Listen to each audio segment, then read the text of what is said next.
Baik, Assalamualaikum warahmatullahi wabarakatuh. Salam sejahtera untuk kita semua. Om Swastiastu, Namo Buddhaya, salam kewajiban. Alhamdulillah, kita bersyukur bisa memulai perkuliahan hari ini. Dalam mata kuliah kewirausahaan, kita tidak hanya belajar tentang bisnis atau mencari keuntungan, tapi juga membahas bagaimana menjadi insan yang mandiri, bertanggung jawab, dan bermanfaat bagi masyarakat, apapun latar belakangnya. Mari kita mulai dengan semangat dan niat yang baik. Supaya arah belajar kita terarah dan sesuai dengan RPS yang Bapak berikan di pertemuan pertama, mari kita perhatikan tiga tujuan utama pembelajaran hari ini. Kita akan memahami konsep dasar kewirausahaan, prinsip-prinsip kewirausahaan dalam perspektif Islam, dan perbandingan sistem kewirausahaan syariah dengan konvensional. Harapannya, materi ini bisa menjadi bekal praktis maupun moral untuk kehidupan nyata. Sebelum kita masuk ke materi yang lebih serius, mari kita hangatkan suasana terlebih dahulu. Sebuah permainan kecil yang akan membantu kita mengaktifkan pikiran dan membangun konsentrasi bersama. Kegiatan ini melatih kejelian dan kecepatan berpikir, sama seperti dalam dunia usaha. Kita harus peka, cepat tanggap, dan mampu membaca peluang dari hal-hal yang kecil. Ayo kita coba tebak gambar sebagai berikut. Masuk ke konsep dan teori, mari kita refleksi sejenak. Mengapa ada orang yang sukses besar meski memulai dari nol, sementara yang bermodal besar justru gagal?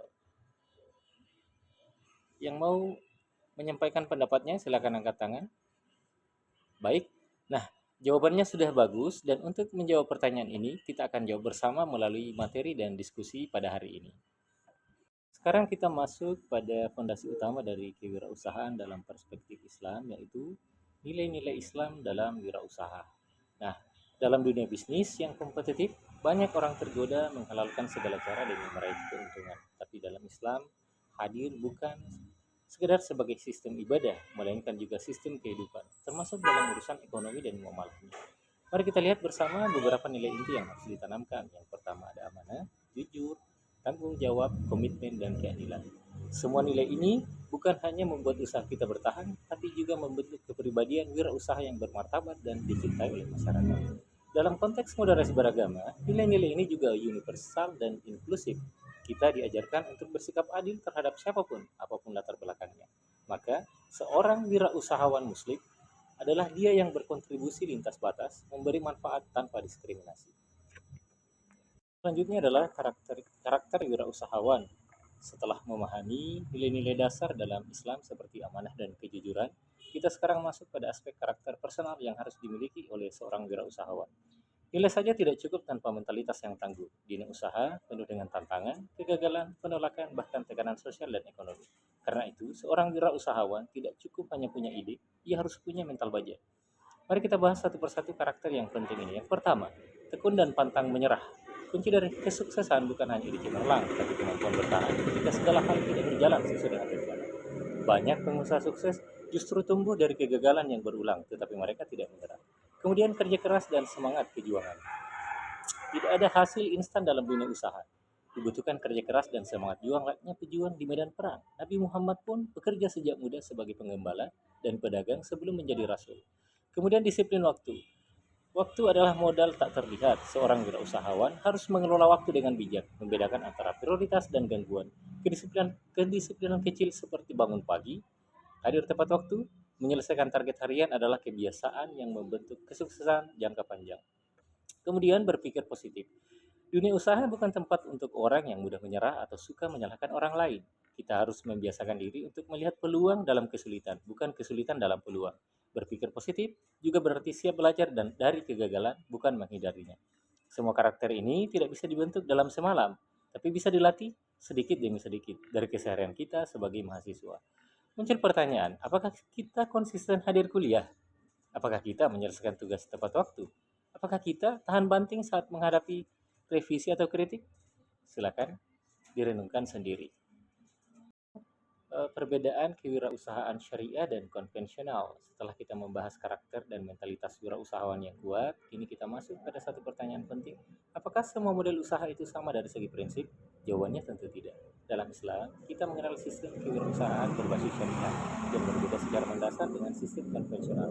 Perbedaan ini bukan hanya pada tujuan dan transaksi, cara memandang keuntungan dan dampak sosialnya. Silakan perhatikan tabel yang ada pada layar atau di LCD. Eh, Aspek syariah konvensional ditinjau dari tujuan usaha. Berbasis syariah tidak hanya mencari laba, tapi juga keberkahan dan maslahat. Jika konvensional, fokus utamanya adalah profit maksimal. Aspek spiritual jarang diperhitungkan. Landasan hukum, syariah berlandaskan Al-Quran, hadis, ijma, dan qiyas. Sedangkan konvensional berdasarkan hukum positif dan juga logika pasar. Jenis transaksi syariah dilarang ada riba, gahar, masyir, dan konvensional, praktik riba dan spekulasi lazim, misalnya bunga bank, saham spekulatif, dan sebagainya. Terkait etika bisnis, syariah mengutamakan kejujuran, keadilan, transparansi, dan tanggung jawab sosial. Jika konvensional, etika tergantung kebijakan perusahaan atau nilai-nilai individual bisa pragmatis. Dan orientasi sosial, syariah ada konsep zakat, infak, tanggung jawab sosial atau biasa disebut dengan CSR Islami. Sedangkan konvensional, CSR bisa ada, tapi lebih sebagai citra dan kewajiban legal. Dan yang terakhir itu adalah sumber modal. Jika syariah, modal bisa melalui sistem musyakah atau kerjasama modal dan mudarabah atau sistem bagi hasil dan akad serta lainnya. Konvensional umumnya melalui pinjaman berbunga atau investor murni. Sebagai calon wirausahawan yang belajar di lingkungan keilmuan berbasis Islam, kita perlu memahami dan menerapkan prinsip syariah ini sejak dini. Bukan berarti menutup diri dari dunia luar, tapi menjadi bagian dari solusi menawarkan model usaha yang beretika, berkeadilan, dan berkelanjutan tanpa melanggar prinsip-prinsip agama. Kita masuk ke studi kasus. Nah, setelah membahas nilai-nilai Islam dalam wirausaha, karakter kewirausahaan, serta sistem syariah versus konvensional, sekarang mari kita lihat bagaimana prinsip-prinsip tersebut diwujudkan dalam kehidupan nyata. Nah, nanti kita akan menyimak sebuah tayangan singkat tentang Abdurrahman bin Auf, seorang sahabat Nabi yang sangat sukses dalam berdagang. Tapi yang membuatnya istimewa bukan hanya kekayaannya, melainkan akhlak dan integritasnya sebagai seorang muslim. Tayangan ini akan menjadi dasar bagi tugas diskusi kita setelahnya. Fokuskan perhatian kalian pada nilai-nilai yang muncul dan bagaimana beliau bersikap sebagai seorang wirausahawan muslim. Setelah video, kita akan masuk ke penugasan diskusi kelompok. Kita baru saja menyaksikan kisah luar biasa dari Abdurrahman bin Auf. Sekarang saatnya kalian mendiskusikan isi tayangan tadi bersama kelompok kalian. Nah, di mana tugas kalian adalah apa nilai-nilai Islam yang paling menonjol dari kisah beliau dan pelajaran apa yang bisa kalian terapkan dalam kehidupan sehari-hari atau suatu saat nanti jika membangun sebuah usaha. Kita mengakhiri pertemuan hari ini. Mari kita ikuti kuis interaktif di platform kuisis yang sudah Bapak siapkan. Kuis ini bertujuan untuk mengukur pemahaman kalian terhadap materi yang sudah kita bahas bersama, mulai dari konsep dasar kewirausahaan, nilai-nilai Islam dalam usaha, karakter kewirausahaan, hingga perbedaan sistem syariah dan konvensional. Nah, silakan lihat pada layar. Untuk pengguna laptop, silakan klik tautan yang tersedia, dan untuk pengguna handphone, silakan scan barcode yang ada di layar.